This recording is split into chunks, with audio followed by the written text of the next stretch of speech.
Bonjour, j'ai décidé de faire une nouvelle vidéo intitulée « Percevoir l'invisible ».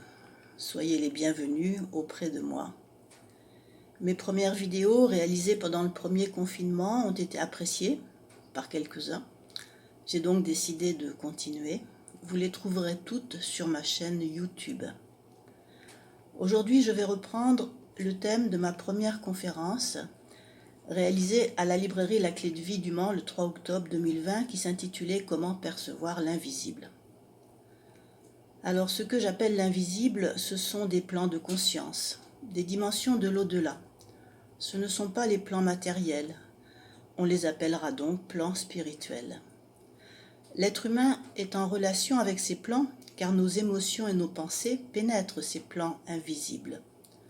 Nos émotions élevées, nos sentiments élevés, nos pensées positives rejoignent les plans positifs, tandis que nos émotions basses, nos mauvaises pensées s'agglutinent sur un plan souvent appelé le bas astral. C'est une dimension spirituelle négative. Généralement, quand on parle de plans spirituels, on pense à des plans essentiellement positifs et on les appelle plans divins, car ils sont habités par des consciences positives. Dans les dimensions les plus proches de nous, on trouve les anges, les défunts et des esprits de la nature. Dans des dimensions plus élevées, parce que ce monde des dimensions divines est extrêmement complexe, on trouve d'autres esprits de la nature, des dévas qui sont les esprits supérieurs de la nature, des archanges, des défunts montés dans la lumière, des guides, des maîtres ascensionnés et toutes les figures saintes de toutes les religions. Tous ceux qui ont été qualifiés de dieux, de déesses ou de divinités par les hommes. On trouve aussi des frères de l'espace ou encore des frères de l'intraterre dont je vous parlerai une autre fois. Lorsque je parle de connexion avec l'univers invisible, je parle de connexion avec ses présences positives. Dans l'au-delà, elles forment une immense communauté divine appelée la hiérarchie. La première façon de percevoir ce que l'univers invisible vous envoie, c'est par le biais de nos intuitions.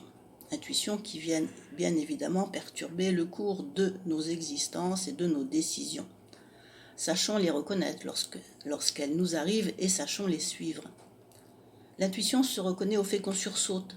Il y a comme un élément de surprise. Je vous invite à regarder ma vidéo sur les intuitions. La seconde façon consiste à accepter les petits signes de l'au-delà.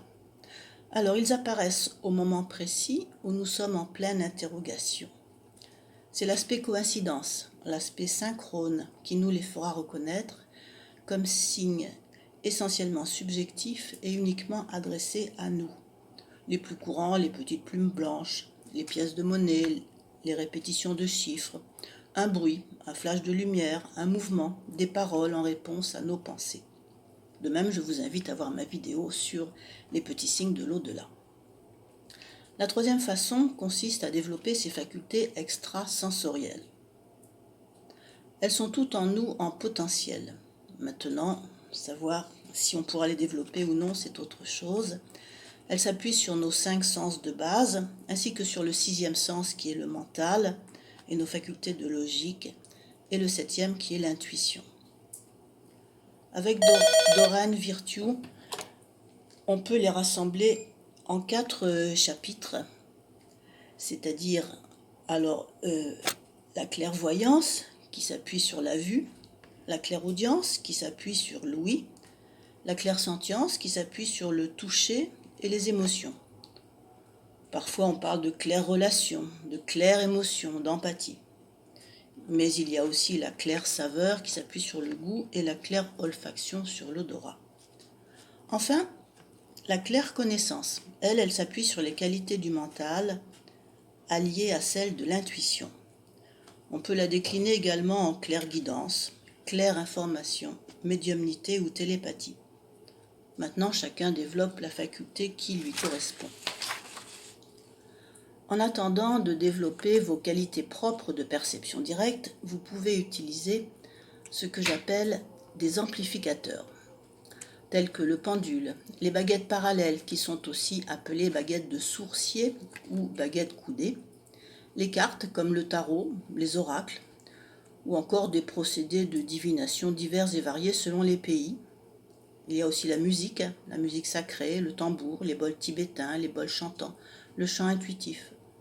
Comme tout est affaire de vibration, la musique ou les paroles prononcées à voix haute connectent aux énergies supérieures. Il y a également le rêve, vous pouvez être instruite pendant vos rêves, et vous avez aussi la méditation. Lorsque vous êtes très concentré, il peut vous arriver des éléments de claire connaissance. Je ne peux pas développer chacun de ces thèmes, je peux juste vous en donner l'envie. Dernier chapitre, les dangers. Comme vous avez pu en avoir l'intuition, j'ai fait mention de plans positifs et de plans négatifs. Donc si vous n'y prenez pas garde, vous pouvez vous retrouver connecté par erreur à un plan négatif avec des entités négatives. C'est pour cette raison qu'il convient de garder un esprit de discernement lorsque vous lisez une canalisation.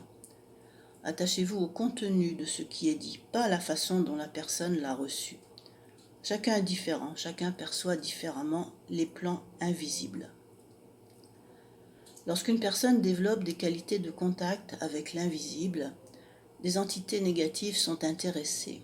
Il convient donc de se protéger, de ne pas faire n'importe quoi et surtout de ne pas travailler tout seul. Les plus grands dangers proviennent des pratiques d'appel aux esprits, des pratiques spirites, parce qu'on ne sait pas du tout qui va venir.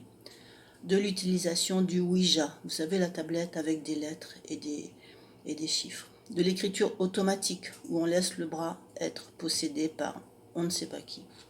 Et de toute magie à but égoïste ou matériel.